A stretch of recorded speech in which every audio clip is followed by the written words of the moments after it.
ADM साहब BJP सरकार मुर्दाबाद मुर्दाबाद मुर्दाबाद बीजेपी सरकार मुर्दाबाद मुर्दाबाद मुर्दाबाद बाड़ा प्रशासन मुर्दाबाद मुर्दाबाद मुर्दाबाद बाड़ा प्रशासन मुर्दाबाद मुर्दाबाद मुर्दाबाद एडीएम साहब एडीएम साहब आज भारतीय किसान यूनियन और इलाके के काफ़ी किसान आए हुए थे। इनमें 3 मुख्य मांगें रखी गई हैं किसानों की तरफ से। पहली मांग तो ये है कि जब फरवरी और मार्च में जो ओलावृष्टि हुई थी कुछ दर्जन भर गाँवों में, उसकी मेन मुख्य मांग है कि भाई किसानों को जल्द से जल्द मुआवजा दिया जाए, जो कि मुआवजा अभी तक बकाया है। और जिला प्रशासन के बड़े उच्च अधिकारी भी उन्होंने मौके का मुआयना किया, लेकिन वो मुआवजा अब तक नहीं मिला। एक मेन मुख्य कारण ये। दूसरा, जो लंबित ट्यूबवेल कनेक्शन जिनको इग्नोर किया जा रहा है, किसी प्रकार से कोई संतुलन नहीं बनाया जा रहा है इन कनेक्शनों के बारे में। किसी को तो फिटिंग करके और ये टंकी नहीं दी, किसी को केबल नहीं दी, किसी को मीटर नहीं दिया।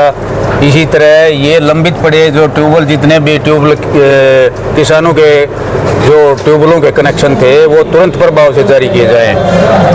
और तीसरी मांग, जो किसानों के साथ बड़ा धोखा होने जा रहा है, वो है मेन मुख्य मांग। जो कि किसानों के साथ इतना बड़ा धोखा सरकार करने जा रही है। एक तो जो फसल अपनी ऑनलाइन करवाएंगे उस हिसाब से खाद मिलेगी और उस खाद के पूरे पैसे देकर सब्सिडी खाते में आएगी।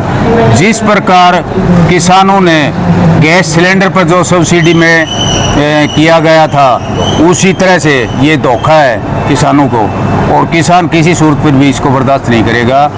सरकार से अपील है कि इसकी 5 या 7 दिन के अंदर सुनवाई करके इसको निलंबित किया जाए, वरना किसान महापंचायत बुला करके और ये आंदोलन का रूप लेगी। 3 मुख्य मांगे थी ये। लोग आपने जो नुकसान हुआ था आंधी से, उसका भी दौरा किया तो? हाँ, जो अंदर से शुक्रवार को जो आंधी और कई जगह पर बरसात भी साथ में थी, कई जगह अकेली आंधी थी, बरसात नहीं थी, कम बरसात थी। उस जगह काफ़ी नुकसान हुआ है। जो पशुओं के लिए शेड बनाए हुए थे उनका नुकसान हो गया। वो पशु शेड थे वो तहस नहस हो गए। कई जगह ये दरख्त वगैरह टूटे हैं, इनका भी नुकसान हुआ है। और किसानों को जो ट्यूबवेल पे टंकी थी वो टंकी भी गिर गई, खंभे भी गिर गए। कई गांवों में तो आज तक बिजली सप्लाई भी बहाल नहीं हुई है। किसानों ने इससे जो नुकसान हुआ था अंदर से, उस गांव का दौरा करके देखा तो बहुत बुरा हाल था। इसलिए हम तो उनको सिर्फ यही आश्वासन दे के आए हैं कि हम किसानों की तरफ से इस मामले की सुनवाई आगे तक पहुंचाएंगे और इस किसान के साथ जो भी अंदर से नुकसान हुआ है उसकी भरपाई सरकार करे और बिजली बहाल तुरंत प्रभाव से प्रशासन बिजली को बहाल करे, ताकि लोगों को पीने के पानी की व्यवस्था हो और जो भी बिजली सप्लाई से कार्य किए जाते हैं वो करने में कोई किसी प्रकार की बाधा न आए।